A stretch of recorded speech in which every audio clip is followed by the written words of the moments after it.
The following takes place between 8 a.m. and 9 a.m. My name is Joe Mucheru, and today we are joined by CS ICT Ministry, Joe Mucheru, and back to you, Julia. Thank you very much, Carol. Waziri, before we took the break, you were telling us about how Ajira proposes to link youth, particularly youth, to online jobs. Research shows that currently 41,000 Kenyans earn an income fully from online activities.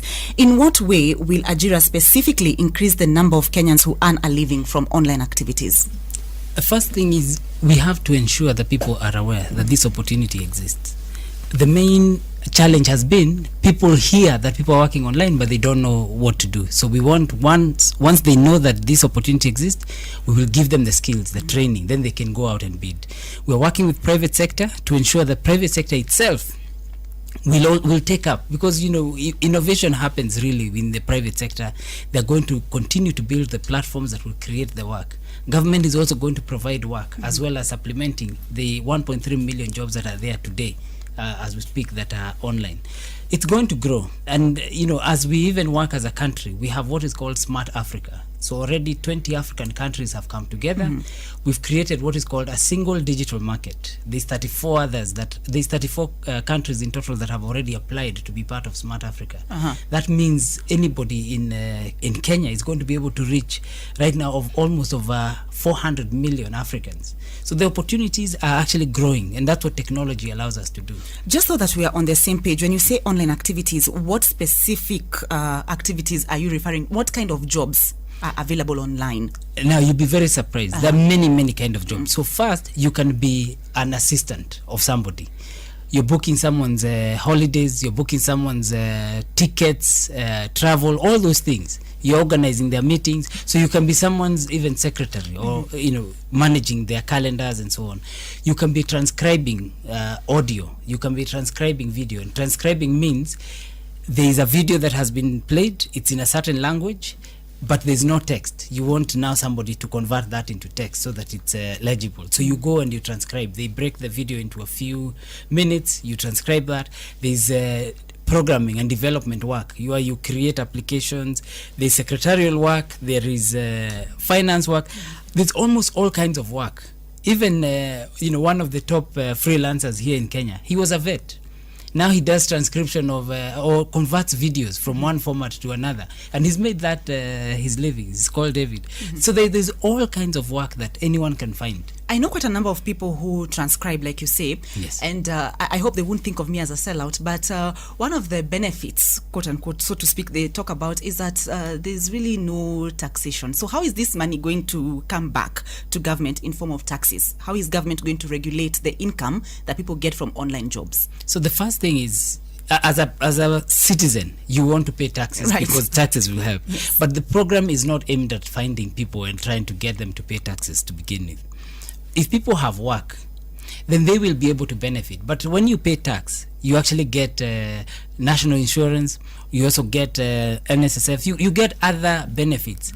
You also have now, a pay slip which you can use to go to a bank. You can get credit. There are many things you can actually do by being a model citizen, by just paying your taxes. But our aim is not to find people and actually start taxing them. And in reality, if you earn, say, 100,000, the tax is less than 5%. Which is 5,000 out of 100,000. Surely you want roads, you want this internet you're asking for, you want NHF, you want all these things. You can contribute to Kenya, to Jenge Nchi.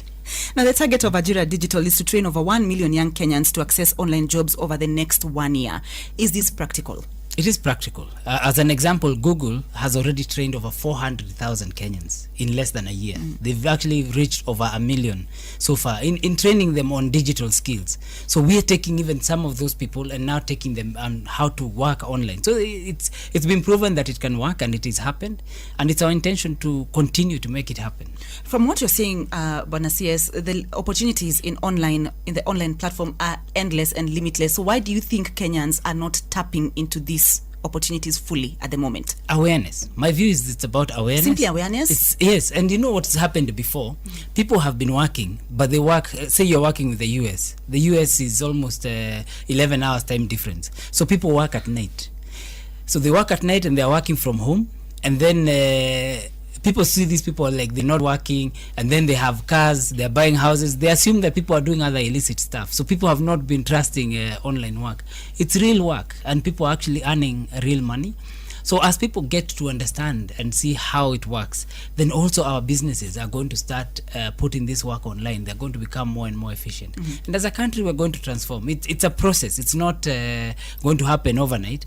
But this process, it means as people become more aware, they take advantage. The 41,000 did this on their own. Government had not intervened. So people are working, but we want to now push and scale even more. Is the government partnering with anyone, public or private, in this endeavor, in this initiative? In fact, this can only be done through partnerships. There's no other way to do it. First, a lot of this work is done through private sector. And that's why we've partnered with the Kenya Private Sector Alliance.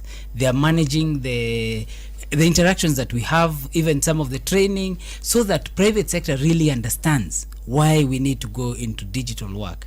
We organizations like Rockefeller Foundation have actually even given us money. They believe in this program. They've had a program that they've been running for a while. They've given us 100 million shillings, which we're using for training and bringing people together, as well as money that government has provided. As I said earlier, this is interministerial. You've got Ministry of Foreign Affairs, because there's a lot of work that is available out there. You've got Ministry of Education, because we want to ensure that in the training and the curriculum that we're working with them. Public Service, Youth and Gender Affairs Ministry, we're working with them. They're providing also the training facilities, as well as the Ministry of Education that we're working with across the country. So there are many, the AG, the other people we're working with is private sector. You've got companies such as Kuhasol, Cloud Factory, Crowdsource Africa. There are many that have already been in this space. Acquit has been training people. There's many, and we are working with them, Homeboys, and so on. Speaking of training and curriculum, how long does the program run? So the program we're starting with is we're training people for 5 days. Actually, it's residential training, because again, if people have to commute, then you might even lose a day. And within those 5 days, you're given the introductory training. You begin to understand, what does this involve? How do you actually get into this space? You can now begin to specialize. Each person has an area where, it's called a special area, interest area. So maybe someone is an engineer, maybe somebody is a marketing expert, someone is a salesperson. So we'll give them the general training. After that, they can now specialize in whichever area that they want. Are you going to link them up with potential jobs, or once you get the skills, you link yourself up with? Already on the website, the ajiradigital.go.ke website, we have already provided a lot of links. In fact, the 1.3 million jobs I'm talking about, those are not the only jobs. There's actually tens of millions of jobs, but we've picked different sites, different locations where we vetted the jobs, and we're saying these ones are available for Kenyans, and they can begin to work on those. So we'll continue to link them. This is an initiative that is going to be partnership between government, private sector, NGOs, and the citizens. Tutafanya pamoja. I understand that the Ajira Digital program has so far recruited 150 youth officers from all the 47 counties. What are the specific duties of these officers? So these youth officers have actually been trained, and it's actually more, it's about 350. They are part of the Youth and Gender Affairs and Public Service Ministry. We've trained them such that in every constituency and every county, there's somebody you can go and talk to about this program. For many people, sometimes when they read, they're not always comfortable, but they need to maybe find someone who can talk to them, tell them how this works. Some even want it in their own language. So that's why we have these people. So they provide some of that mentorship, and we'll continue to expand. And we're expecting the 40,000 are going to also be helping the others. You take 4 or 5, train them, because this has been the trend. Those 41,000 have been not only working for themselves, but they've actually been recruiting others to help them, because there's so much work out there. They get the work and they sambaza to a few other people, and they work together. Is there a chance that it could be a bit strenuous on the trainers? Because I'm thinking 350 trainers vis-a-vis a target of 1 million young people per year. No, so the trainers, those are mentors. They're not the ones actually These are providing mentors. the training. So the training right now, we've got about 6 locations. We have Meru, we have Nakuru, we have Mombasa, we have Nairobi, we have Kisumu. These are places where people will go and actually be trained. You've got about 200 people in each class. They will be taught, throughout those 5 days, and we'll continue to expand this program.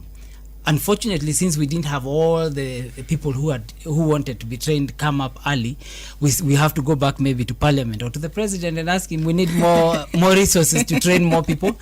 He's extremely passionate about this. He knows that this is one of the things that's going to transform our country, especially jobs. It's something that he's continuously pushed me and the rest of cabinet to ensure that we're providing these facilities. So I'm sure if we go back and tell him, hey, there's all these people that want more training, we can expand. There's going to be resources. Yes. For the sake of someone who's listening and they're interested in Ajira digital platform, when does it take place? Who is eligible? And how will this selection be based? On what will it be based?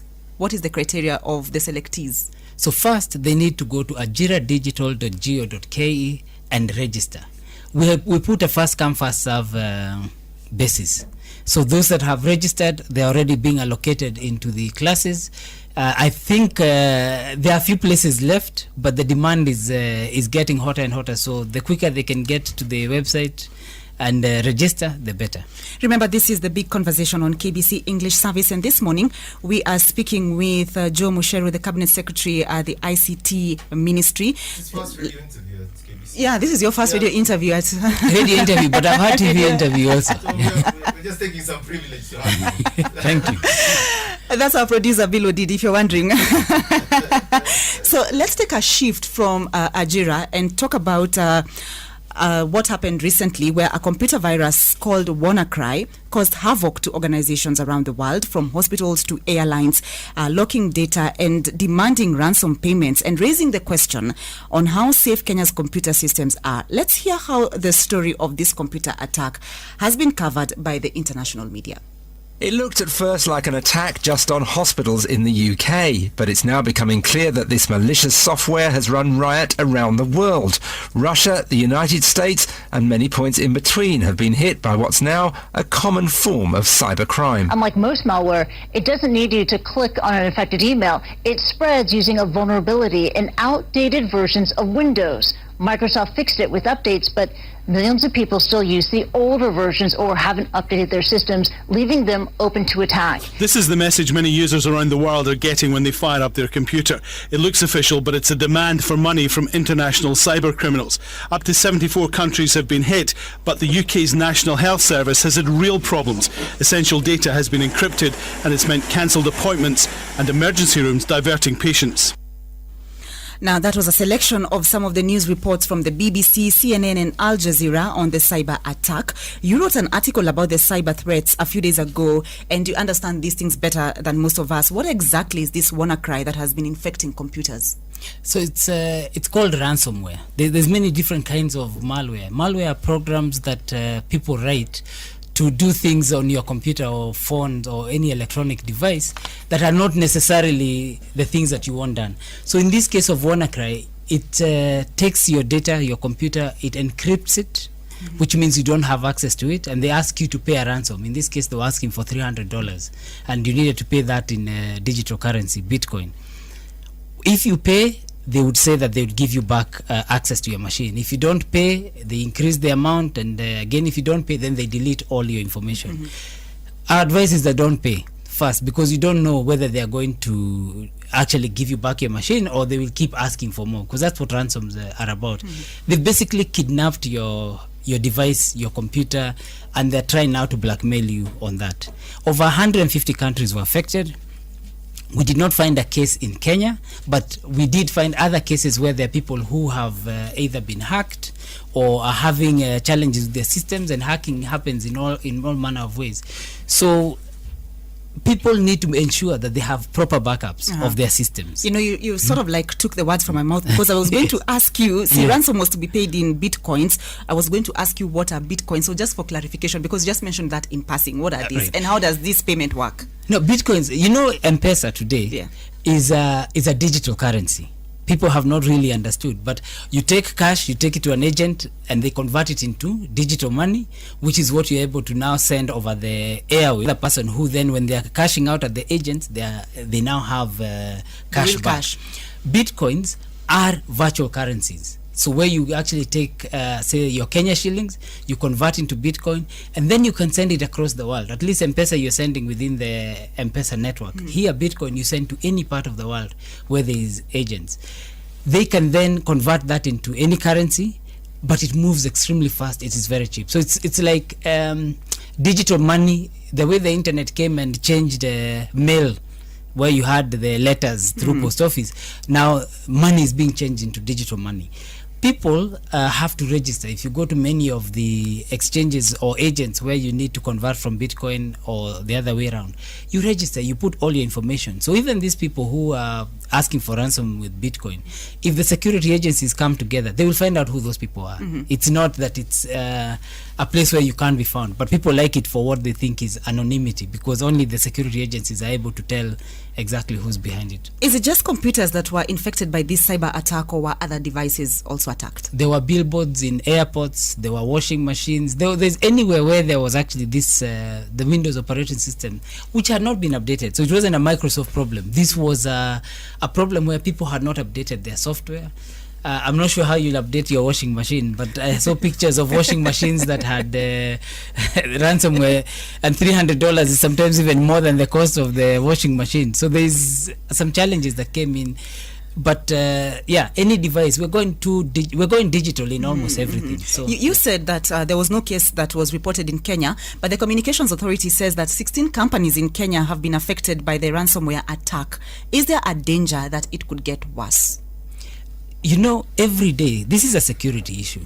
It's not a one-off. A one-off. This is something that happens every day. So it's like saying how many people, and it's a bad example to use, but in terms of being kidnapped, you know, you can't say it will never happen, but we have to do everything possible to ensure that people are not kidnapped, the same way we want to ensure that our computers are not hijacked and so on. So it's an ongoing process. If you checked, when the system came up first, WannaCry, somebody in the UK found a solution. But as soon as they found a solution, in less than 24 hours, these guys had changed it, and now it was working even better. So they found different ways. So it's a fight. It's almost like terrorism. The unfortunate incident that's happened now in Manchester in the UK. All these are unfortunate things, because we have people in society that are just evil by their nature. You've warned that private corporations face the risk of increased cyber attacks. Why do you say this? Because we're becoming more and more digital. We're relying more and more on our phones, on our computers, which means you have to be more and more aware. If you check the results from the mobile operators, almost the whole GDP was transferred through mobile money. You're talking of over 52 billion shillings just on M-Pesa alone. If you add the others, you're close to the 65 billion that is our national GDP. That means our reliance on technology is very high. Therefore, everybody needs to be more and more aware. What we find interesting is that the ICT survey report shows that 43% of public sector organizations have an ICT security policy, compared to only 35% private companies. Why that gap between public and private sectors? You know, sometimes when you're not really aware, you've not been hit, then you don't understand why you need to. So the public sector has been hit more? There's been a lot more awareness, and you know, we work with the policies, so you want to ensure you have all the security all the time, so you are accountable to everybody. It's not just for your business. So for businesses where they're looking at their balance sheets, their profitability, they sometimes think, well, this hasn't happened, but people put grills in their houses, some don't. So it's the choices that people make. But in this case, we're saying be aware, and the things that you need to do is ensure you have your backups, ensure you have your software is fully up to date. And by the way, backups, make sure you're not backing up even the malware. So maybe have 2 or 3 generations, which means, you know, if something has happened, you can go back 2 days and start again from 2 days, so you're not losing everything. Ensure that the software you're putting in is up to date. Keep your passwords safe. Keep changing those passwords. Have policies that ensure you protect yourselves. You see ladies in town, in some places, you hold your handbag in a different way to other places. It's the same thing online. We're becoming more digital as a country. You know, you just said about securing your password. And I remember reading this online journal that said many people in the world have their password as password. So the word password is their password. It's as basic as that. And sometimes they just need to know your date of birth, your date of when you got married, when someone significant died, and I'll know your password. So thank you so much for pointing that out. If you're just joining the big conversation, this morning we are delighted to be hosting Joe Mucheru, CS ICT Ministry. And just before we let you go, we have to talk about the Computer and Cybercrime Bill, which was recently approved by the Cabinet and forwarded to Parliament for debate. Do you expect it to be passed before the House closes business for elections? So one of the things is that the members of Parliament were really pushing for this as well. I mean, the country has become more digital and everybody wants it done. So we've asked them to fast track it, but unfortunately it's members of Parliament. They are the ones that are in control of this process, but I hope that they can be able to pass this before we go to elections. All right, I understand that we are getting feedback from our listeners, and Carol is going to take us through that. Yeah, thank you so much, Julia. And we Very digital, so it's on yes, it is very digital. And just a reminder that this interview is very live on KBC English Service. And just a question: how safe is online banking in the country? So far, it's safe, and it's a product that's actually been there for over 10 years now across the world, and many people have used it. So far, so good. I don't think banks have told us that there's been big issues. Is there something specific you can tell the listeners on how to check out if a website can be safe for banking? Like they talk about a padlock you can watch out for to know if a website is safe. Maybe you can. So first of all, when you're accessing websites, there's what is called a URL. It's the address in the browser that you use. The address at the top, which has HTTP www something. That address can tell you which website are you going to. For instance, there's been different websites that pretend to be the real website. So one may say it's, for lack of a better example, it might say KCB Kenya, but actually KCB is kcb.co.ke. So is that the correct address? Then on that part where it says HTTP, it should have HTTPS. For security, and then you'll see the browser in different parts. It actually can show you a padlock to show that that's a secure connection. But that's not the only security. I think the bank has some of them have what are called two-factor authentication. That actually you have another application that creates the password for you, so that you're not only remembering yours, but you have another key and code that you put in. So there are different security methods that the banks have put. But speak with your bank, make sure that they give you the right information. Your money needs to be secure, and the bank also has to make sure that you're secure. There's also a talk about Wi-Fis that are not very safe in town. Could you tell us how to identify maybe a safe web Wi-Fi, or which one can you connect to? Which don't you connect to? Yeah, like my device, I see Wi-Fi available. Yeah, free the first Wi-Fi. free one, I will want to connect down to it. Yeah, I think now that's a tricky one, because there's fake Wi-Fi sites that come in and hijack your machine and whatever information is actually going through. So ensure that you have that padlock or that security on your browser. If you can, on this safe, on these free Wi-Fi sites, don't go and do banking there. Don't go and send information to do with your passwords and credit cards on that website. Go and use a site that is more secure. I think Wi-Fi, you're going to see a lot more. Government is already putting in free Wi-Fi across. But even in those places where you have free Wi-Fi, consider it like a market. You know, you might be seated there in the market and the person next to you is trying to get information from you. So they're using the same infrastructure or the same network, and they could be trying to get stuff from you the same way maybe they want to pickpocket you. It happens also on Wi-Fi. Unfortunately, most people don't see what's going on technology. In real life, if somebody steals your wallet, you know it has gone. Yeah. In technology, when you're stealing, you're taking a copy. So the other one is still there unless somebody deletes. So you might not even know that people stole and went. So you have to be extremely vigilant. My final question, are there free Wi-Fis provided by the government where the youth can go and maybe access the Ajira digital through Park or? So we've partnered with the members of parliament. Right now we've got about 16 sites that 5 are live. There's another coming up. We're going all the way to about 1,000 that are going to be set up in all the different constituencies. So this will continue to be rolled out across the country. A plan for free Wi-Fi throughout maybe Nairobi Is that coming up anytime soon? You know, if it's election time, there's all these governors and people, saying that they're going to do things. Citizens should be asking. So as government, yes, we're providing with members of parliament in all the different constituencies. We have also mobile operators and other service providers that provide services. So I want the counties also to start owning this space, providing this as a service. It's not only the water and roads. I think internet is becoming, one of the human rights. And so, citizens should be talking to these aspirants and encourage them to ensure there is more digital available. As we approach elections, you just talked about elections and us being in an electioneering period. There is apprehension from political players that the IEBC server may crash or be hacked into so as to manipulate the results. Are these concerns valid? And if they are, what's been done to seal the loopholes? In the discussions we've had, these concerns definitely should be valid, but it doesn't mean that the IEBC is not aware. They are fully aware of what's going on. They've picked different vendors that are working on this.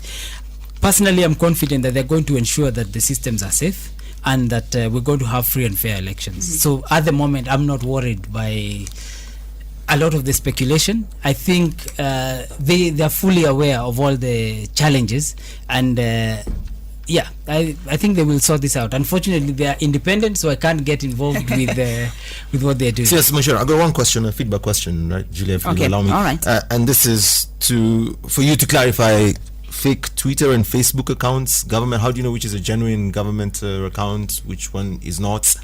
This is an era of fake news and alternative facts. Which website is legit, which is not? And what are you doing to update some of the websites? People are saying that some of the government websites are very dormant. They exist for the sake of existing. So if you want information related to government activities, then you can't really find it on the website, or it's a struggle to find it on the website.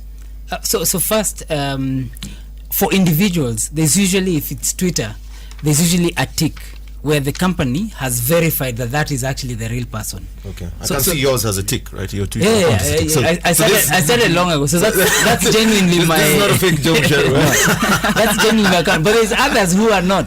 Okay. So you have, like my colleague in Kayseri. Yeah. There's someone who has another account and he keeps saying many interesting things. But some of that is humor, So you don't, Twitter... has a platform. They will put ticks, but every day somebody will try and create another account pretending to be you and whatever. So citizens need to be able to find ways of knowing, is this real or not? I mean, the other day we were all reading how Churchill had died in a car accident. They had even interviews of the neighbor, of relatives, and he was at home. There was there's all this fake news, but how do you check? As I said, the URL or the address of that site may tell you. But some of these things, you need to check whether it is genuine.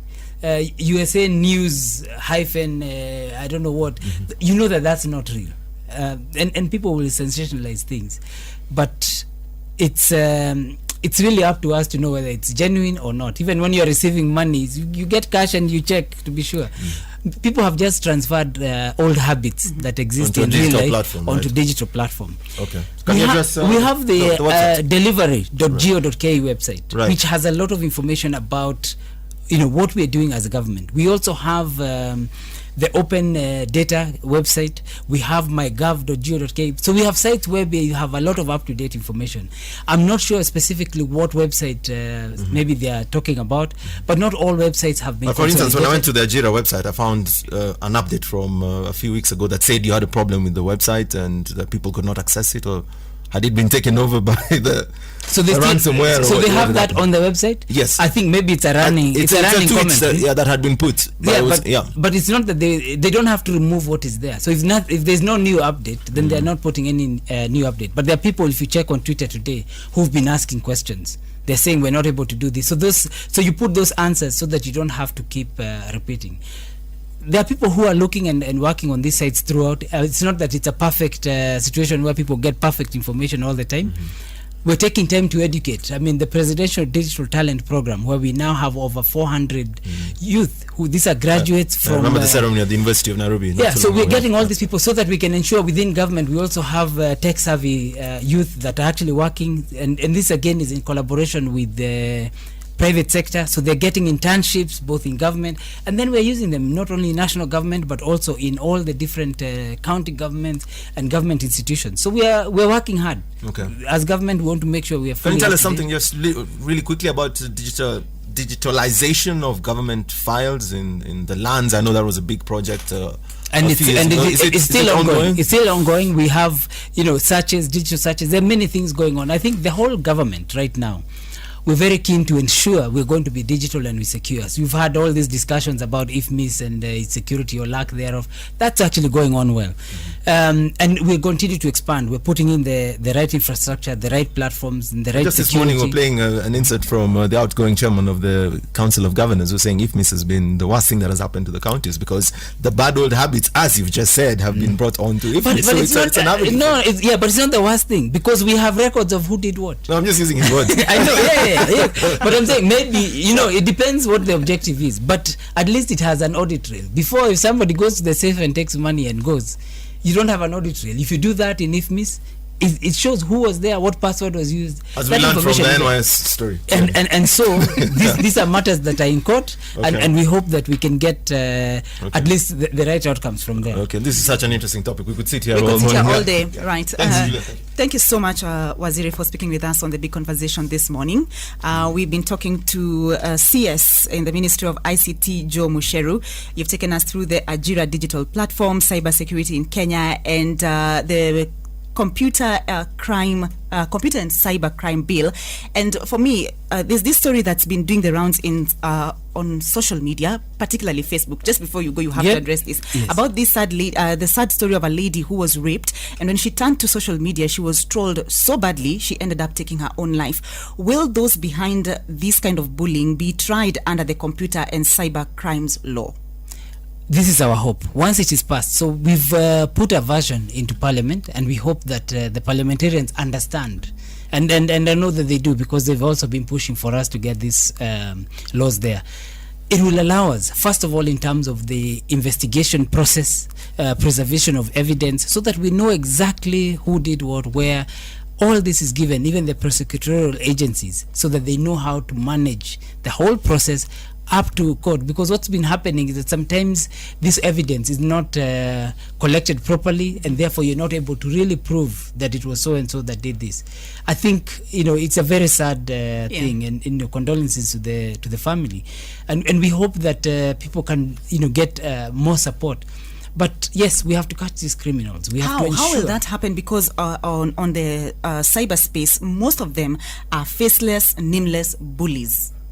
Yes and no. The systems allow us to know what IP address did you connect with. There are ways of being able to identify who's behind certain things.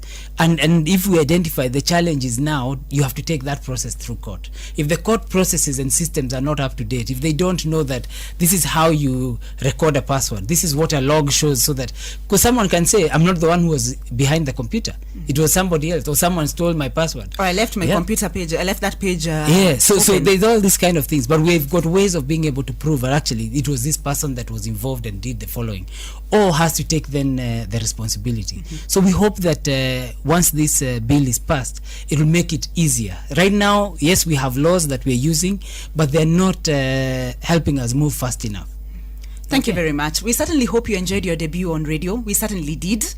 Yes, I wanted to say one thing to end that I learned recently that was very interesting. I have a friend who is an eye doctor. We were in school together. The other day we met, and he was telling me one of the best things to happen to Kenyans is M-Pesa. And I'm asking him, so how is that good? So for him as an eye doctor, people never used to go see them. When you have eyes, you have a challenge with seeing.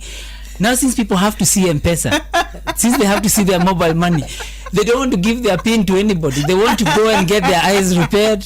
Anyway, when they get there, they get also checked up in the terms of their health. So technology is also making us a healthier nation. Technology is giving eye doctors something to do. Yes, and when you go there and you have, your eyes maybe are a symptom of something else, at least now you go and get treated. Whereas before, people take maybe painkillers and they stop. So I think technology is getting into many parts of our lives, and I'm excited by it, and I hope everybody is excited by where we are going. Thank you so much for your time.